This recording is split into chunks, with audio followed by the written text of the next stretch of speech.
how to win games with the new ABS system. By challenging this pitch, the Pirates just lost a 1/10 of a run. That's because they were wrong. The catcher challenged the pitch thinking it was a strike, but the umpire was correct in calling it a ball. Jose Caballero lost a 1/10 of a run on the first ever challenge in the regular season. The Blue Jays on this challenge gained .28 runs. Okay, dude, I'm gonna be honest, bro. This is where some people start to get turned off by baseball. And I'm just gonna say it right now. Baseball is the most mathematical sport, I think, ever.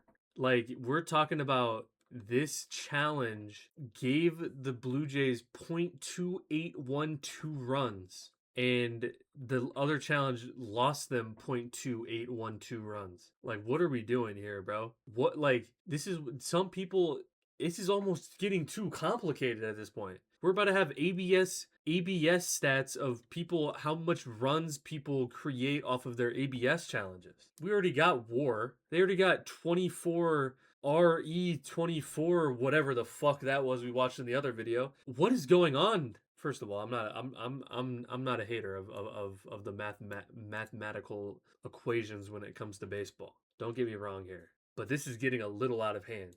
The Diamondbacks gained .42 runs on this successful challenge, and the Padres on this one gained over a half of a run by winning this challenge. You might be wondering how teams are just because the bases were loaded, scoring runs or fractions of runs just by winning challenges, or losing runs with unsuccessful challenges. Well, this is going to be a huge part of the new ABS challenge system, as these runs could add up pretty quickly. But teams don't get awarded runs for winning challenges, do they? Well, no. And it's all because the MLB doesn't really want to. The MLB doesn't want to add a robotic umpire, which I feel like is fine. Like having a perfect umpire, kind of. I don't know. Do you tell me in the comments, bro? Would you rather have a perfect umpire or shit like this? I don't know, bro. A perfect umpire that is like custom to every single hitter would be pretty dope. But that's a lot to remember as a pitcher or a catcher. But Ty France of the Padres overturned this strike. Like imagine as a catcher trying to remember the exact strike zones of every single hitter, like to know where's a strike and what's a ball. Call in a 1-2 it's too much, bro. With the bases loaded and 2 outs. He then grounded the next pitch up the middle for a single, allowing 2 runners to score. Now, not every time 2 runners would have scored after this challenge, but if we repeated this outcome thousands of times, we would expect the Padres to score roughly .58 more runs. Yeah, dude, this is the shit that people are talking about, bro. Holy man, they're not going to score this right here, but if we actually simulated this over 10,000 times, they would have gained 0.5 more runs on this exact situation. Like, bro, this is a little too crazy for the average viewer, bro. Than they would if they didn't challenge. To the players that are losing the challenges, it's not directly reflected in the scoreboard immediately, but losing a challenge will cost your team runs later on in the game. While most of the press surrounding the ABS system is focused on the improved accuracy of the probably one of the worst calls I've ever seen live. Game, the value that teams can extract is equally as interesting. There will be a team that is the best at challenging pitches, and that team will have a newfound advantage in 2026. Who will that team be? We don't know for sure, but that advantage is going to be a lot more powerful than you would think. What is the optimal challenging process? Should you use your challenges frequently and possibly put yourself in a situation? I think it should be a couple things. When runners are on base, if runners are in base in a clear situation that you need to score runs or you could score runs, I think you use it. If there's 2 outs, runners on second and a runner on second, and it's strike 3, I say you use your challenge if it's close, especially in later game scenarios. But you also never know when your last chance to score a run is. So I mean, it could be in any scenario. I don't think you should ever challenge a call that is close with nobody on or with 2 outs and nobody on, because your odds of scoring in those situations are very, very, very minimal. Where you don't have one for high leverage innings? Should you be more conservative and hope a more important spot for the challenge comes along? I've found the answer to all of these questions, and with it, a team very well could add a few wins this year just by challenging. Terrible call. Thank you to Factor for sponsoring today's video. Fuck Factor, bro. Still don't have it for minutes. Prepping for me. Where's my skip Factor, at, bro? You know, lasting energy and overall calories. Where's my skip button? 5 new back from our parent. The team each, and let's get back to it.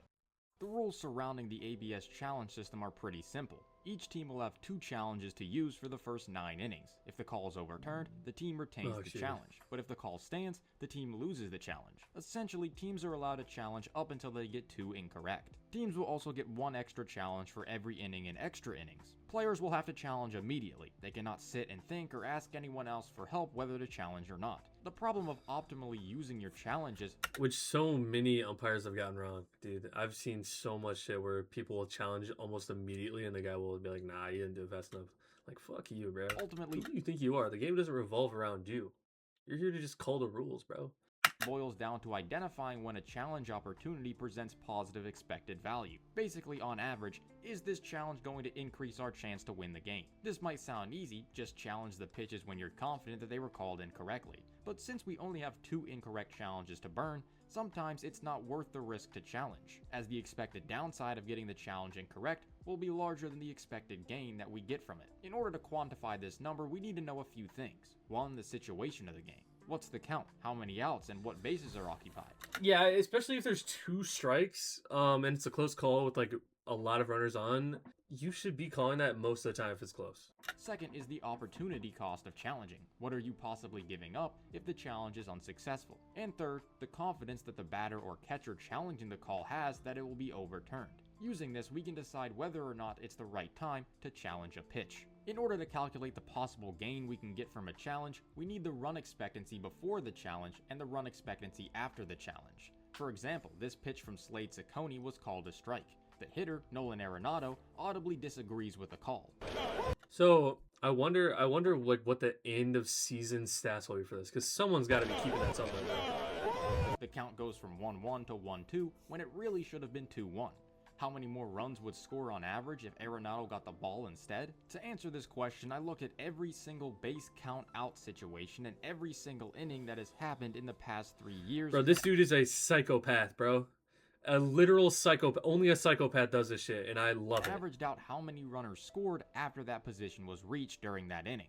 When you put all of these averages in a chart, you get the RE288, or the run expectancy. Jesus Christ, bro. So many numbers. This is hurting my head. I don't even know what these numbers mean. There's no indicators anywhere.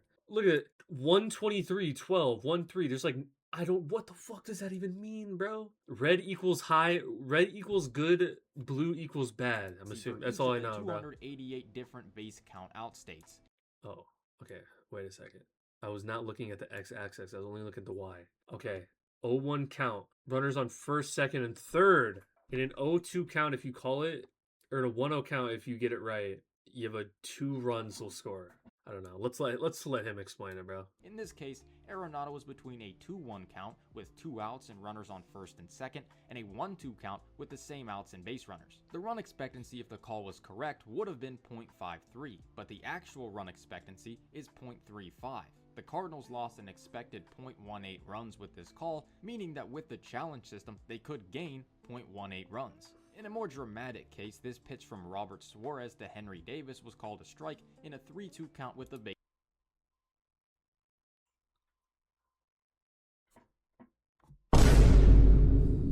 loaded. Obviously, the run expectancy after this call is 0, the inning is over. But if the call was called correctly, the Pirates would have the bases loaded in an 0-0 count with 2 outs still, which is a .61 run.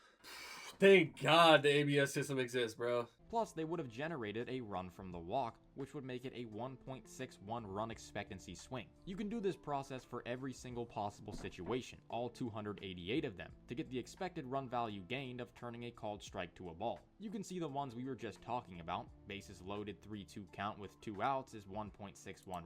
I mean, dude, look at 3-2 count challenging. You almost get a guaranteed improvement on every single one. Runs and runners on first and second in a 1-1 count it has to be a correct, I guess. Runs. There is a clear pattern here. The 3-2 count is by far the most valuable one to overturn a call. See? That makes perfect sense, as turning a strike into a ball is the difference between a strikeout and a walk. Another pattern is that the 2 strike counts are slightly more valuable than the others. You can see these columns are slightly brighter than the rest. That's because you're negating a strikeout and putting the hitter in a better count that they were in before. In any case, the offense will get a positive run value from a successful challenge. Yeah. So if I ever see, bro, if I see somebody on the Cubs challenging a 0-0 count. Man, fuck you. What are the differences, bro? Look at this. 0-0 count right here. 12, 15, 7, Some 4. challenges How does it go down? Dumbass. Wait, how does this go down? But regardless, if I see anybody on my team challenging an 0-0, are more valuable than fuck others. you, The bro. It defense should can be also always challenging challenge 3-2. pitches. Strikes that are incorrectly called balls can be challenged by the catcher or pitcher. These are all the same values except negative. According to these numbers, you're better off using challenges when there are a lot of runners on base and earlier in the inning in general. Using a challenge with 2 outs is a little less valuable because there isn't much of a chance after the challenge to take advantage of it. And by challenging at more optimal times, teams can separate themselves from the others who are not. If they're making more optimal decisions every single game, then these potential gains are going to add up. But there is a downside to challenging. If you get it wrong, then you lose the challenge. We need to take this into account when making the decision whether or not to challenge, but how. The number of runs lost in an unsuccessful challenge can be modeled by estimating how much value you're missing out on in the future. This is dependent on how many innings are left and how many opportunities to challenge you may be missing out on.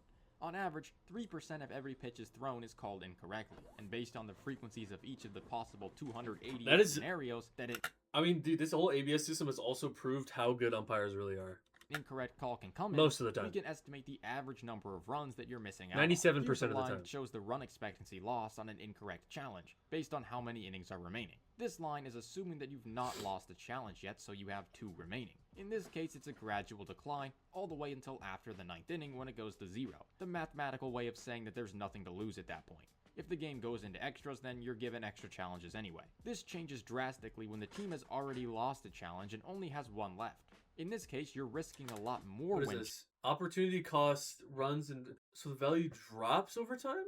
challenging, which makes sense. If you're early on in the game and you're already down to 1 challenge, it's not a good idea to use your last remaining one at will. But as time goes on, the rate at which you're losing runs drops more and more, and once again it hits 0 once you get after the 9th inning. The big takeaways here are 1, it's obviously much more appealing to use your challenges later in the game, and 2, it's a lot riskier to use a challenge when you only have 1 remaining. I wonder if this is like, maybe this is talking about like, maybe because the pitchers are, they put closers in and it's harder to score runs off them. These are 2 things that teams must keep in mind when deciding on a challenging strategy. So we have the 2 main pieces here. How much to gain there is with a challenge, and how much there is to lose. How do we figure out when a player should challenge? Well, this is the hard part because players must challenge instantaneously after a call. There isn't much thinking going on, and they can't communicate with anyone else for help. It's all about confidence. Obviously, players should challenge when the call is incorrect, but the problem is that's not a known input. Each call has a probability of being overturned. The best way to decide to challenge is to weight this probability with all the info that we just talked about. This will calculate the expected value of a challenge. Just take the run value gained from a successful challenge, multiply it by the probability of an overturned call, and subtract the run value. Bro, once again, so much math. There's no sport that does it like MLB or the baseball. You lose from an unsuccessful challenge times 1 minus the probability. When this value is greater than 0, then the player should challenge. The problem with this from a strategy standpoint is it's not very easy to precisely determine the probability that the pitch will be overturned. This number is completely up to the player, so it's probably better to think of this as a confidence level rather than a probability. It's the player's best guess based on where they thought the location of the pitch was. Let's go back to this example from Nolan Arenado. In this situation with a 1-1 count, runners on first and second, 2 outs, and in the first inning, the run value gained from a successful challenge is 0.18, which comes from the run expectancy chart that we made earlier. The downside of losing the challenge is 0.13, which is assuming the Cardinals haven't lost the challenge yet. In this situation, we don't know since the challenge system was not in play, obviously. This means to get an expected value of over 0, Arenado would need a confidence level of 42%, which he probably... Dude, did I miss something where he's calculating confidence percentages? had, judging by his reaction. This number comes from this calculator that I made based on all the info that we talked about. This dude is a literal psycho, bro. I'm not even, this dude is a literal psycho. About before. In this case, this should be a situation where you should challenge. If for whatever reason the Cardinals had lost a challenge already and you only had 1 remaining, the confidence threshold shoots up to 69%. Losing your last challenge in the first inning is not a good idea, so Arenado... Yeah, I'm pretty sure the Cubs lost all 3 challenges in the first inning of one of the Braves games earlier this year. How does that even happen? How does that happen? would need to be even more confident to use it if that was the case. And while we're at it, let's look at the other example that we talked about before with Henry Davis. This was a huge scenario with an expected run value gain from a successful challenge of 1.61 runs. The trade-off if lost, assuming no challenge is used yet, was 0.05. This makes the confidence threshold only 3%, basically saying, in this situation it's an automatic challenge if you have any sort of confidence that the call was incorrect. If the Pirates only had one challenge left, that number would climb slightly to 14%. The same thing can be used for catchers and pitchers as well. Oh my god, you get... Somebody hire this dude for your ML. Like, some GM's got to watch this video and be like, yeah, I want this guy. I want this guy to be my Jonah Hill, bro. From Jose Alvarado was a strike according to StatCast, if you know, you know, and could be worth a challenge. In this case, the catcher would be okay to challenge. One in the chat if you with understand an the upside reference. of 1.06 runs and a downside of just 0.05 runs if the Phillies had 2 challenges. You would need just a 4.5% confidence level. If they only had 1 challenge left, they need to be slightly more confident at 19.8% as the downside jumps to 0.26 runs. When is a time when you really wouldn't want a challenge? Let's try an 0-0 count in the first inning with the bases empty and 2 outs. This is literally the worst time to challenge. Pitch that was just outside to Jose Ramirez. He visibly disagrees with the call, but would it be smart to challenge? Well, assuming the Guardians had not used up a challenge yet, the confidence threshold would be 94.2%. Ramirez would need to be near certain that this call would be overturned to challenge. Even if the call is overturned, you're probably not going to score many runs anyway. It'll be a 1-2 count with the bases empty and 2 outs. Plus, it's the first inning. You'll almost certainly have more important Every pitch counts, but yes. spots to challenge later in the game. 100%. Smart teams would probably tell their players to not challenge in situations like these. The Brewers tried a strategy like this in spring training, showcasing a green index card from the dugout. If the card was green, the hitter was good to challenge. They probably decided this using a similar process that we've gone through so far. Unfortunately for the Brewers, this idea got shut down, but I admire the attempt. That means the decision to challenge or not is going to be heavily placed in the minds of the players, and some are going to be a lot better at it than others. You think that they have like players in the they have like classes, you think, to teach the players when the best time to challenge, like what their odds are in the box, just like because you can't really be thinking about this in the box. You got to think about the 100-mile-an-hour fastball that you have to react to in like 0.2 seconds. But maybe it'll just become instinct. I don't know. Probably not. Players have been using the ABS challenge system in spring training, and that has shown how useful it can be to some, and also how dumb it can make you look. Luckily for me, Baseball Savant has all the ABS data that I need to see how well players are using the new challenge system. So far, here are some general trends across the league. There have been on average 2.4 calls overturned per game. That includes both teams. In total, there are on average 4.6 challenges attempted per game. This is an overall success rate of 52%. Catchers have been Dude, that just proves how good umpires are. significantly more successful than hitters. They have a success rate of 58.9% compared to the batters' 44.3%. This does make a lot of sense. They have a much better view of the zone after all. On defense, the Cardinals are leading the way with a 75% success rate, with the Dodgers coming in last at 43. I don't think this is how it's working in the actual season though. The offense has been dominated by the Cubs and Phillies, who are both over the 60% mark, with the Rangers in last all the way down at 30%. This is not taking into account how many challenges the teams are using though. The really efficient teams may just be using them when they're really confident and missing out on other opportunities. This is where successful challenges versus expected comes in. It uses a model to estimate which pitches the average team would challenge and compares the team's actual results to that. Using this, the best team combining both offensive and defensive challenges has been the Cincinnati Reds, who have 28.3 successful challenges over expected. You know, I wonder what they're doing differently. I mean, this is spring training, but I wonder what what could the Reds possibly be doing different than the Padres? Like, what does Terry have going in the locker room? What is Terry doing in the locker room? They're followed by the Guardians, Cardinals, Twins, and Cubs. The 5 worst, on the other hand, are the Padres, who have 21.3 successes under expected. That's by far the worst, and they're outdone by the Mets, that is almost a Nationals, 10-run and difference. Diamondbacks, who range from -8.5 to -11.1. I think How that's big what of it a is. difference does this make, though? This is where we can convert these challenges to run value. In this case, we'll use the average run value of a challenge, which I calculated empirically to be around 0.17 in today's run-scoring environment. This means, in general, the Reds have gained around 4.9 not that is true. That is actually like another game-breaking thing. What was the video we watched earlier where it was like I think it was the batting order. You got like point or 5 point something runs if your batting order was a certain way. Like dude, that's 10 that's 10 runs per season if you add those two together, your batting order and your ADS calls. That you're gaining 10 runs on a season. That could literally be 10 wins. But I would have to assume that every single MLB team is using this. runs in spring training from successful challenges, and the Padres have lost 3.7. That's an 8.6 run difference. A common rule is 10 runs. Let me see actually if I can see the ABS challenges. 58% fielders, 48% batters, 53% overall. Is there like the teams that are better? Most successful teams batting. The Astros are at the top, and shit. Oh my god, the Cubs. Oh no, the Astros at the top at 70, and the Brewers are with 28. Yeah, so I guess that thing didn't work. And then you got the Twins fielding. What about players? Who does it the best? Sal Stewart's won the most. Sal Stewart has almost like a fourth. Okay, dude, I got a pee, so I'll be right back. Chat, don't you hate when you're peeing and then you like give it a little shake to like let all the pee out, and then once you like get all of it out for like off the tip, it like falls into the water, and then you're like, okay, it's good to put back in your pants. Then as soon as you put it back in your pants, like there's like a little bit of pee that just like somehow falls out of your bladder and just into your pants. Okay, me too. I'm back. Runs is roughly equal to 1 win. Also, I think I said 1/4 earlier. I meant 1/3.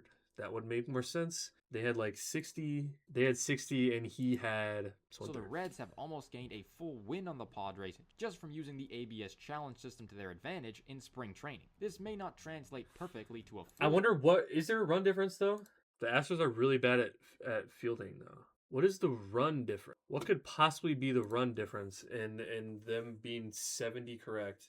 Season, but the standings changing potential is certainly there. If something like this can happen in this small of a sample, just imagine how big of a difference an entire season could make. And the Reds know more than anyone else, even a single win can make a huge impact in the regular season, as they made the playoffs last year because of a tiebreaker. What does this mean for individual player value? This will give the opportunity for certain players to stand out and create value where others may struggle to. Specifically, this is going to target catchers. This is exactly what I'm saying. I think that this ABS shit will actually get catchers signed in the offseason. Because if you can add this much value in calling balls or strikes, that will be a stat for catchers to get them signed in the future. It'll be almost more important. Like framing is important still because of you want the calls to be called your way. But this will be more important than framing. I think at this point, if only like 20 games of spring training added like 5 expected runs into your season or into the spring training games, bro. Imagine the entire season if the catcher is like a 70% hit rate. Like Carson Kelly had like an 80% hit rate. At the All-Star break or something. I don't remember what exactly it is. Maybe it says here. Carson Kelly has won 77%. All right, bro. A 77% hit rate. A 77% hit rate. That's the highest among catchers on the top here. Tyler Stevenson, insane. 73. This dude's gonna get. I wonder if it'll change contracts though. I feel like catchers don't get paid that much, as they're going to be doing the most challenging out of any position. So far this spring, the top 5 catchers at challenging are Pedro Pages of the Cardinals, PJ Higgins for the Reds, Brett Sullivan for the Rockies, Patrick Bailey for the Giants, and Shea Langoliers for the A's. Pages leads the way with 6.2 overturns over expected. Now of course, this comes with very little playing time. Pages has just 33 plate appearances this spring. While catching though, he's overturned 6.2 more calls than what the average catcher would. And that translates to roughly crazy. 1 run. Pages is already known for his good defense behind the plate, and this could be another source of value for him. He's joined by fellow defensive star Patrick Bailey at the top. Austin Hedges is close to the top as well, with other solid defenders Freddie Fermin and Jose Trevino. A lot of people theorize that the ABS challenge system would remove some framing value for catchers and would decrease the catcher's overall defensive value. But a lot of that value could be replenished by optimally challenging. Dude, I'm so good with this shit, bro. Now, unfortunately, the data we have from spring training is very small, so I don't want to draw too many conclusions. How am I so smart? To my eyes, it looks as if the good framers are the ones that are going to be good at challenging pitches and overturning balls to the strikes. After all, Actually, they are the let's ones test this. Let's test this theory. Tyler Stevenson, you are getting tested. Load, load, load. Framing. Literally the worst framer in the league.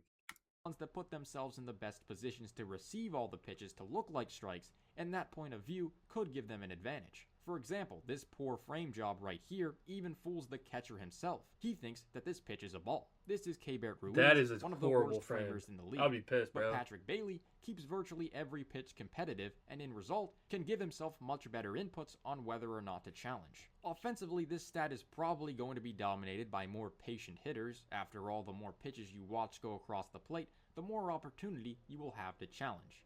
The sample for hitters' challenges is even smaller, so it's probably way too early to determine any Wait, what correlation. number was he? Is Schwarber really number 21? What the hell? Wait, why was he number 21 here?